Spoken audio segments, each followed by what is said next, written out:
أعوذ بالله من الشيطان الرجيم. بسم الله الرحمن الرحيم. الحمد لله الذي أنزل على عبده الكتاب ولم يجعل له عوجا قيما لينذر بأسا شديدا من لدنه ويبشر المؤمنين الذين يعملون الصالحات أن لهم أجرا حسنا ماكثين فيه أبدا وينذر الذين قالوا اتخذ الله ولدا ما لهم به من علم ولا لآبائهم كبرت كلمة تخرج من أفواههم إن يقولون إلا كذبا فلعلك باخع نفسك على آثارهم إن لم يؤمنوا بهذا الحديث أسفا إنا جعلنا ما على الأرض زينة لها لنبلوهم أيهم أحسن عملا وإنا لجاعلون ما عليها سعيدا جرزا أم حسبت أن أصحاب الكهف والرقيم كانوا من آياتنا عجبا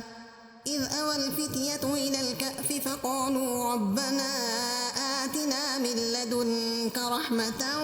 وهيئ لنا من أمرنا رشدا فضربنا على آذانهم في الكهف سنين عددا ثم بعثناهم لنعلم أي الحزبين أحصى لما لبثوا أمدا نحن نقص عليك نبأهم بالحق إنهم فتية آمنوا بربهم وزدناهم هدى وربطنا على قلوبهم إذ قاموا فقالوا ربنا رب السماوات والأرض لن ندعو من دونه إلها لقد قلنا إذا شططا هؤلاء قوم اتخذوا من دونه آلهة لولا يأتون عليهم بسلطان بين فمن أظلم ممن افترى على الله كذبا وإذ اعتزلتموهم وما يعبدون إلا الله فأووا إلى الكهف ينشر لكم ربكم من رحمته ويهيئ لكم من أمركم مرفقا وترى الشمس إذا طلعت تزاور عن كهفهم ذات اليمين وإذا غربت تقرضهم ذات الشمال وهم في فجوة منه ذلك من آيات الله من يهد الله فهو المهتد ومن يضلل فلن تجد له وليا مرشدا وتحسبهم أيقاظا وهم ركود ونقلبهم ذات اليمين وذات الشمال وكلبهم باسط ذراعيه بالوصيد لو اطلعت عليهم لوليت منهم فرارا ولملئت منهم رعبا وكذلك بعثناهم ليتساءلوا بينهم قال قائل منهم كم لبثتم قالوا لبثنا يوما أو بعض يوم قالوا ربكم أعلم بما لبثتم فبعثوا أحدكم بورقكم هذه إلى المدينة فلينظر أيها أزكى طعاما فليأتكم برزق منه وليتلطف ولا يشعرن بكم أحدا إنهم إن يظهروا عليكم يرجموكم أو يعيدوكم في ملتهم ولن تفلحوا إذا أبدا وكذلك أعثرنا عليهم ليعلموا أن وعد الله حق وأن الساعة لا ريب فيها إذ يتنازعون بينهم أمرهم فقالوا بنوا عليهم بنيانا ربهم أعلم بهم قال الذين غلبوا على أمرهم لنتخذن عليهم مسجدا سيقولون ثلاثة رابعهم كلبهم ويقولون خمسة سادسهم كلبهم رجما بالغيب ويقولون سبعة وثامنهم كلبهم قل ربي أعلم بعدتهم ما يعلمهم إلا قليل فلا تمار فيهم إلا مراء ظاهرا ولا تستفت فيهم منهم أحدا ولا تقولن لشيء إني فاعل ذلك غدا إلا أن يشاء الله واذكر ربك إذا نسيت وقل عسى أن يهديني ربي لأقرب من هذا رشدا ولبثوا في كهفهم 300 سنين وازدادوا 9 قل الله أعلم بما لبثوا له غيب السماوات والأرض أبصر به وأسمع ما لهم من دونه من ولي ولا يشرك في حكمه أحدا واتل ما أوحي إليك من كتاب ربك لا مبدل لكلماته ولن تجد من دونه ملتحدا واصبر نفسك مع الذين يدعون ربهم بالغداة والعشي يريدون وجهه ولا تعد عيناك عنهم تريد زينة الحياة الدنيا ولا تطع من أغفلنا قلبه عن ذكرنا واتبع هواه وكان أمره فرطا وقل الحق من ربكم فمن شاء فليؤمن ومن شاء فليكفر إنا أعتدنا للظالمين نارا نحاط بهم سرادقها وإن يستغيثوا يغاثوا بماء كالمهل يشفي الوجوه بئس الشراب وساءت مرتفقا إن الذين آمنوا وعملوا الصالحات إنا لا نضيع أجر من أحسن عملا أولئك لهم جنات عدن تجري من تحتهم الأنهار يحلون فيها من أساور من ذهب ويلبسون ثيابا خضرا من سندس واستبرق متكئين فيها على الأرائك نعم الثواب وحسنت مرتفقا واضرب لهم مثل الرجلين جعلنا لأحدهما جنتين من أعناب وخففناهما بنخل وجعلنا بينهما زرعا كلتا الجنتين آتت أكلها ولم تظلم منه شيئا وفجرنا خلالهما نهرا وكان له ثمر فقال لصاحبه وهو يخابره أنا أكثر منك مالا وأعز نفرا ودخل جنته وهو ظالم لنفسه قال ما أظن أن تبيد هذه أبدا وما أظن الساعة قائمة ولئن رددت إلى ربي لأجدن خيرا منها منقلبا قال له صاحبه وهو يخابره أكفرت بالذي خلقك من تراب ثم من نطفة ثم سواك رجلا لكن هو الله ربي ولا أشرك بربي أحدا ولولا إذ دخلت جنتك قلت ما شاء الله لا قوة إلا بالله إن ترني أنا أقل منك مالا وولدا فعسى ربي أن يؤتيني خيرا من جنتك ويرسل عليها حسبانا من السماء فتصبح سعيدا زلقا أو يصبح ماؤها غورا فلن تستطيع له طلبا وأحيط بثمره فأصبح يقلب كفيه على ما أنفق فيها وهي خاوية على عروشها ويقول يا ليتني لم أشرك بربي أحدا ولم تكن له فئة ينصرونه من دون الله وما كان منتصرا هنالك الولاية لله الحق هو خير ثوابا وخير عقبا واضرب لهم مثل الحياة الدنيا كماء إن أنزلناه من السماء فاختلط به نبات الأرض فأصبح هشيما تذروه الرياح وكان الله على كل شيء مقتدرا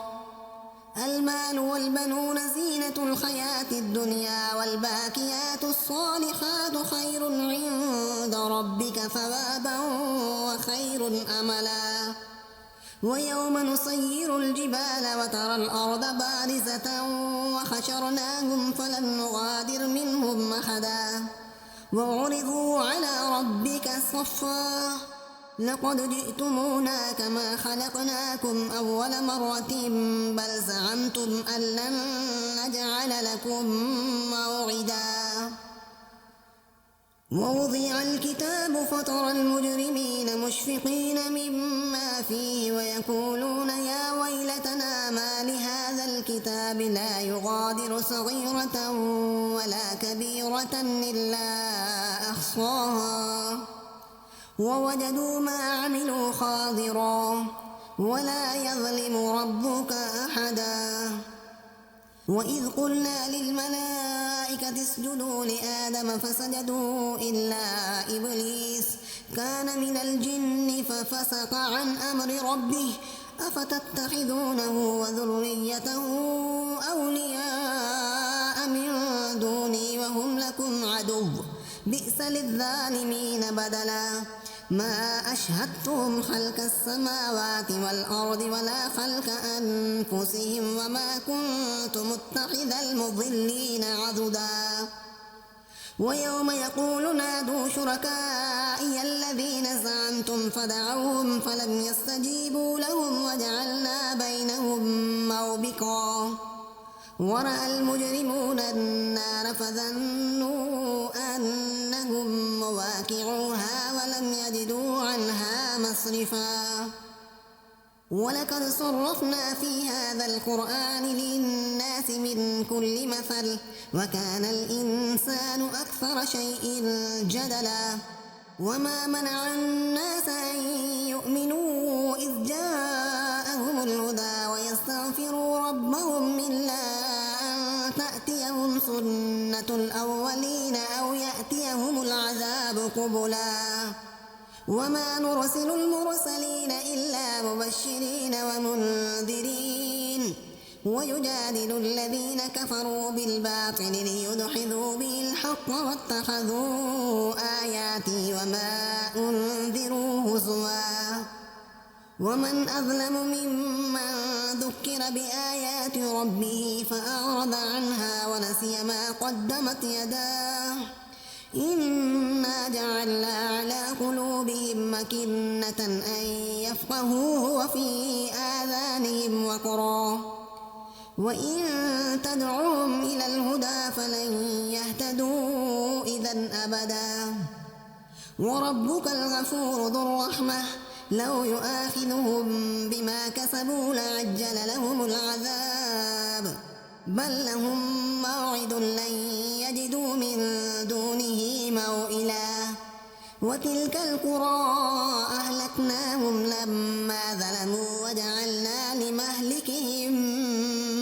موعدا وإذ قال موسى لفتاه لا أبرح حتى أبلغ مجمع البحرين أو أمضي حقبا فلما بلغا مجمع بينهما نسيا حوتهما فاتخذ سبيله في البحر سربا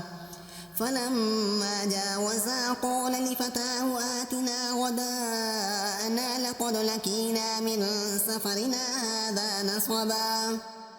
قال أرأيت إذ أوينا إلى الصخرة فإني نسيت الحوت وما أنسانيه إلا الشيطان أن أذكره واتخذ سبيله في البحر عجبا قال ذلك ما كنا نبغي فارتدا على آثارهما قصصا فوجدا عبدا من عبادنا آتيناه رحمة من عندنا وعلمناه من لدنا علما قال له موسى هل أتبعك على أن تعلمني مما علمت رشدا قال إنك لن تستطيع معي صبرا وكيف تصبر على ما لم تحط به خبرا قال ستجدني إن شاء الله صابرا ولا أعصي لك أمرا قال فإن اتبعتني فلا تسألني عن شيء حتى أحدث لك منه ذكرا فانطلقا حتى إذا ركبا في السفينة خرقها قال أخرقتها لتغرق أهلها لقد جئت شيئا إمرا قال لم قل إنك لن تستطيع معي صبرا قال لا تؤاخذني بما نسيت ولا ترهقني من أمري عسرا فانطلقا حتى إذا لقيا غلاما فقتله قال أقتلت نفسا زكية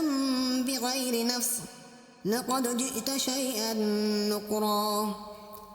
قال ألم قل لك إنك لن تستطيع معي صبرا قال إن سألتك عن شيء بعدها فلا تصاحبني قد بلغت من لدني عذرا فانطلقا حتى إذا أتيا أهل قرية استطعما أهلها فأبوا أن يضيفوهما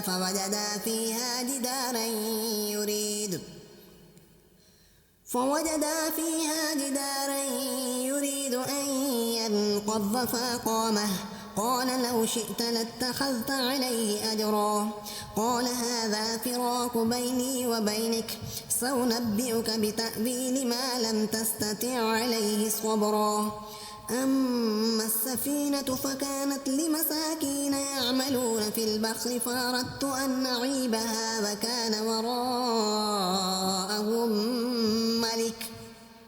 وكان وراءهم ملك يأخذ كل سفينة غصبا وأما الغلام فكان أبواه مؤمنين فخشينا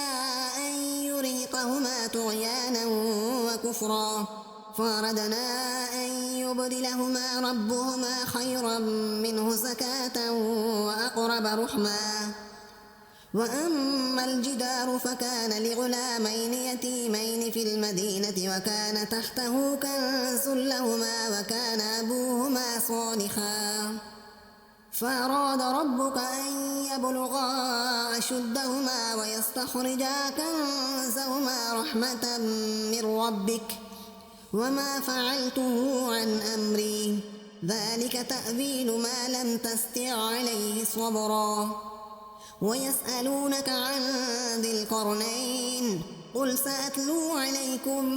منه ذكرا إنا مكنا له في الأرض وآتيناه من كل شيء سببا فأتبع سببا حتى إذا بلغ مغرب الشمس وجدها تغرب في عين خمية ووجد عندها قوما قلنا يا ذا القرنين إما أن تعذب وإما أن تتخذ فيهم حسنا قال أما من ظلم فسوف نعذبه ثم يرد إلى ربه فيعذبه عذابا نكرا وأما من آمن وعمل صالحا فله جزاء الحسنى وسنقول له من أمرنا يسرا ثم أتبع سببا حتى إذا بلغ مطلع الشمس وجدها تطلع على قوم لم نجعل لهم من دونها سترا كذلك وقد أحطنا بما لديه خبرا ثم أتبع سببا حتى إذا بلغ بين السدين وجد من دونهما قوما لا يكادون يفقهون قولا قالوا يا ذا القرنين إن يأجوج ومأجوج مفسدون في الأرض فهل نجعل لك خرجا على أن تجعل بيننا وبينهم سدا قال ما مكني فيه ربي خير فاعينوني بقوة أجعل بينكم وبينهم ردما آتوني زبر الحديد حتى إذا ساوى بين الصدفين قال انفخوا حتى إذا جعله نارا قال آتوني أفرغ عليه قطرا فما استطاعوا أن يظهروه وما استطاعوا له نقبا قال هذا رحمة من ربي فإذا جاء وعد ربي جعله دكا وكان وعد ربي حقا وتركنا بعضهم يومئذ يموج في بعض ونفخ في الصور فجمعناهم جمعا وعرضنا جهنم يومئذ للكافرين عرضا الذين كانت أعينهم في غطاء عن ذكري وكانوا لا يستطيعون سمعا أفحسب الذين كفروا أن يتخذوا عبادي من دوني أولياء إنا أعتدنا جهنم للكافرين نزلا قل هل ننبئكم بالأخسرين أعمالا الذين ضل سعيهم في الحياة الدنيا وهم يحسبون أنهم يحسنون صنعا أولئك الذين كفروا بآيات ربهم ولقائه فحبطت أعمالهم فلا نقيم لهم يوم القيامة وزنا ذلك جزاؤهم جهنم بما كفروا واتخذوا آياتي ورسلي هزوا إن الذين آمنوا وعملوا الصالحات كانت لهم جنات الفردوس نزلا خالدين فيها لا يبغون عنها حولا قل لو كان البحر مدادا لكلمات ربي لنفد البحر قبل أن تنفد كلمات ربي ولو جئنا بمثله مددا قل إنما أنا بشر مثلكم يوحى إلي أنما إلهكم إله واحد فمن كان يرجو لقاء ربه فليعمل عملا صالحا ولا يشرك بعبادة ربه أحدا صدق الله العظيم.